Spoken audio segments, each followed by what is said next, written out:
묵상기도 하심으로 새벽 예배를 시작하겠습니다. 하나님 감사합니다. 오늘도 우리에게 새로운 날을 허락하시고 예배케 하심을 감사합니다. 오직 주님만 높이고 경배하는 하루가 되게 하시고 임마누엘의 주님과 동행하는 하루 될 수 있도록 인도하여 주옵소서. 오늘도 구름 기둥과 불 기둥으로 우리를 인도하시며 또 만나와 매출하기로 세밀하게 공급하여 주옵소서. 주의 자녀들이 오가는 모든 곳곳마다 하나님께서 천군 천사 동원하셔서 안전하게 지키시며 보호하여 주옵소서. 오늘도 우리가 생각하는 것과 또 간구하는 것보다 더욱더 넘치도록 응답하실 하나님을 찬양합니다. 예수님의 이름으로 기도합니다. 아멘. 찬송 406장 드리겠습니다. 고난 내 영혼 편히 쉴 곳과 풍랑이 모두 안전한 포구 폭풍까지도 다스리시는 주의 영원한 팔 의지해 주의 영원하신 팔 함께하사 항상 나를 붙드시니 어느 곳에 가든지 요동하지 않음은 주의 팔을 의지함이라.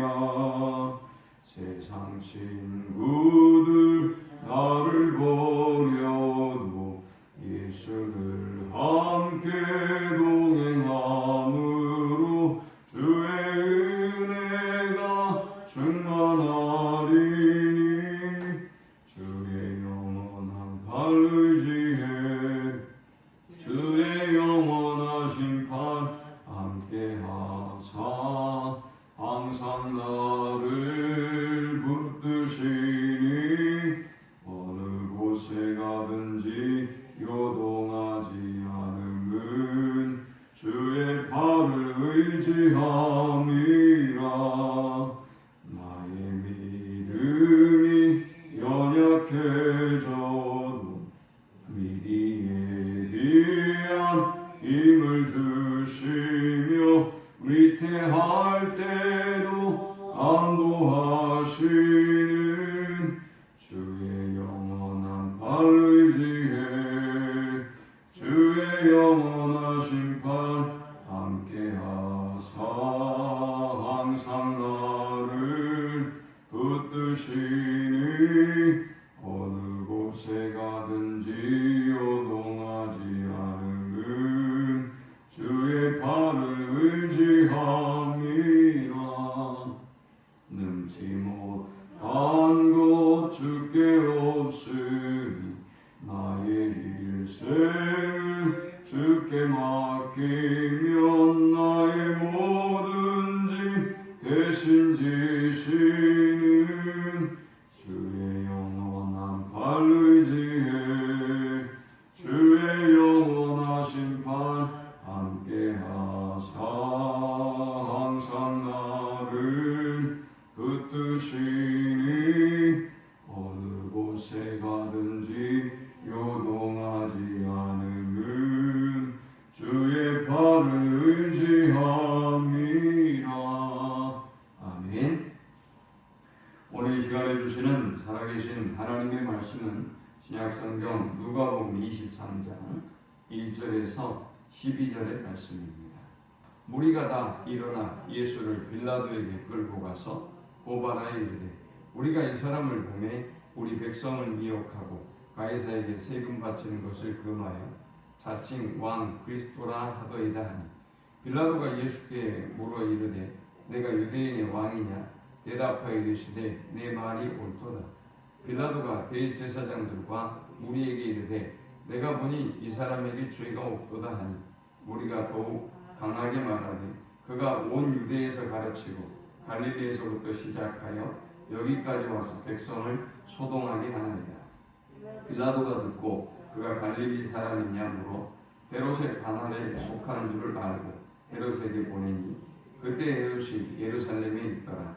헤롯이 예수를 보고 매우 기뻐하니 이는 그의 소문을 들었으므로 보고자 한지 오래였고 또한 무엇이나 이적 행하심을 볼까 바랐던 연고로나 여러 말로 물으나 아무 말도 대답하지 아니하시니 대제사장들과 서기관들이 서서 힘써 고발하더라. 헤롯이 그 군인들과 함께 예수를 업신여기며 희롱하고 빛난 옷을 입혀 빌라도에게 도로 보내니 헤롯과 빌라도가 전에는 원수였으나 당일에 서로 친구가 되니라. 아멘. 예수님은 대제사장이 보낸 무리들에 의해서 체포되었고, 그리고 대제사장에 의해서 사내들인 공회에 넘겨지게 되었습니다. 사내들인 공회는 다시 예수님을 빌라도에게 인도하게 되는데요. 이 빌라도는 이 예수님의 무죄함을 알고 다시 예수님을 헤롯에게 넘깁니다. 오늘 이 본문은 사내들인 공회를 거쳐서 예수님이 빌라도에게 끌려가고, 그리고 죄 없으신 예수님을 죽음으로 몰아가는 인간의 죄성과 그리고 세상의 악함을 잘 보여주고 있습니다. 오늘 우리는 이 본문을 통해서 예수님이 어떻게 십자가의 길에 내몰리게 되어졌는지 세 가지를 살펴보고 함께 은혜를 나누려고 합니다. 이 본문을 통해서 얻을 수 있는 첫 번째 영적 교훈은 무죄한 줄 알면서도 여론에 밀려 걷게 한 십자가의 길입니다. 누가 예수님의 무죄함을 알았다는 것입니까? 빌라도는 예수님이 무죄한 걸 알았습니다.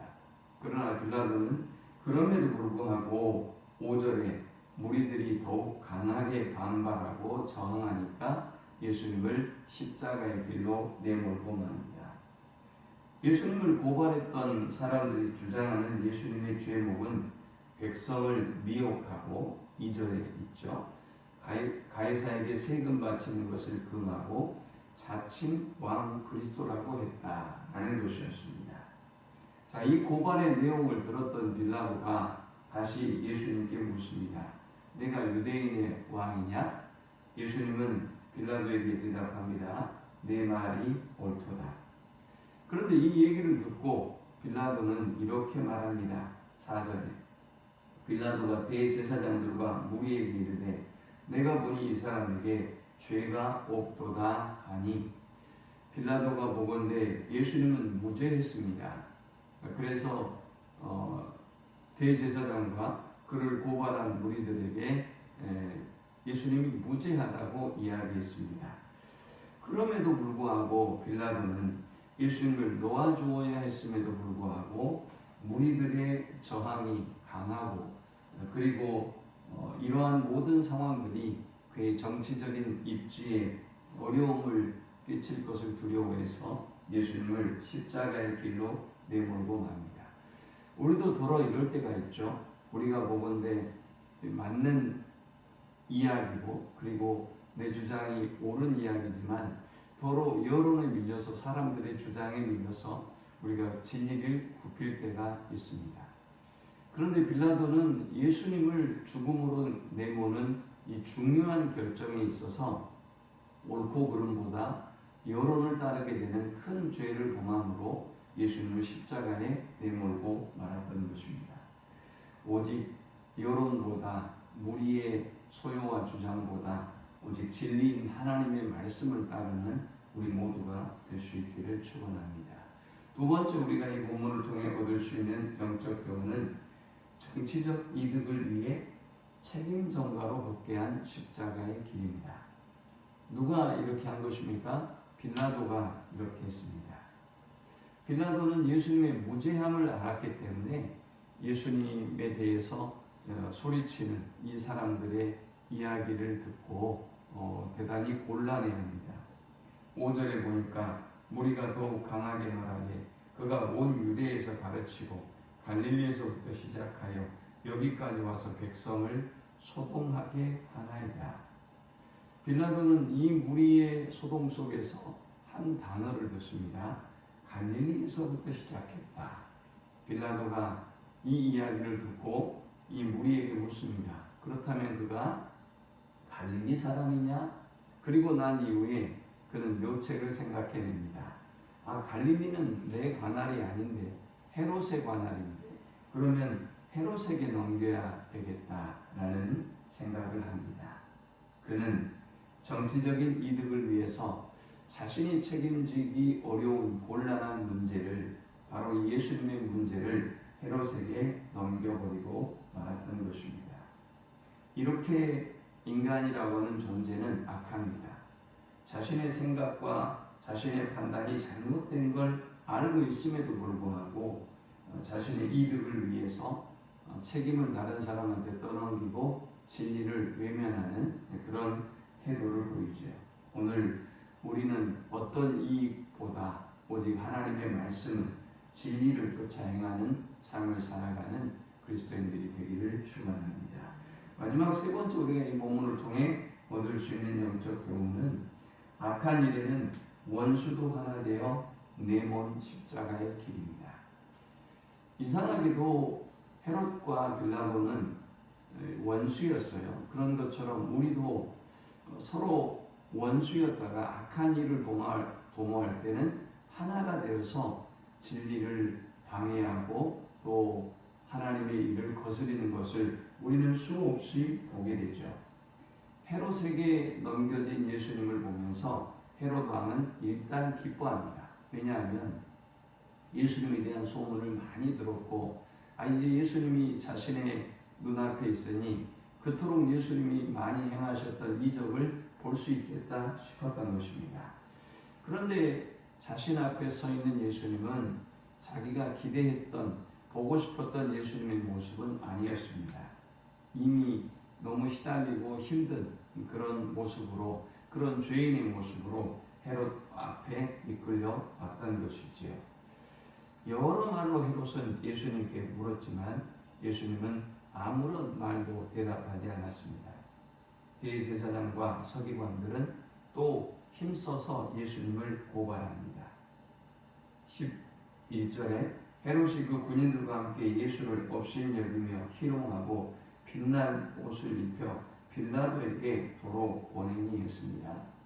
헤롯은 예수님을 조롱하고 자신이 보건대 관심이 많았던 예수님을, 그러나 또 골치 아픈 상황이 예수님 때문에 벌어질 수 있기 때문에 다시 빌라도에게 넘깁니다.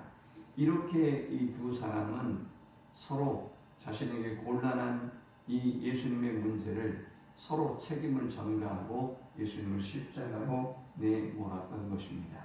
그리고 이 두 사람은 서로 원수임에도 불구하고 악한 일에는 서로 친구가 되었습니다. 12절에 보니까 헤롯과 빌라도가 전에는 원수였으나 당일에 서로 친구가 되니라. 우리가 살아가면서 만나는 수없이 경험하게 되는 상황들이에요.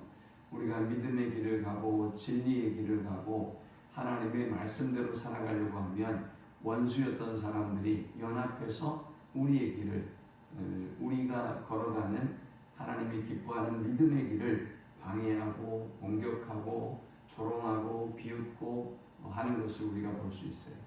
그럼에도 불구하고 이 말씀을 기억하면서 세상은 이토록 악하고 사람들은 이토록 악해서 자신의 정치적인 이득을 위해서 진리를 외면하고 또 악한 일에는 서로 연합해서 예수님을 십자가에 내몰고 또 무죄한 것을 알면서도 예수님을 십자가에 내몰았던 죄인된 인간의 모습을 늘 기억하고 또 세상의 악함을 기억하고 진리의 편에 서서 하나님을 기쁘게 하는 우리 모두가 되실 수 있기를 축원합니다. 하나님 감사합니다. 귀한 말씀을 통해서 은혜받고 깨닫습니다.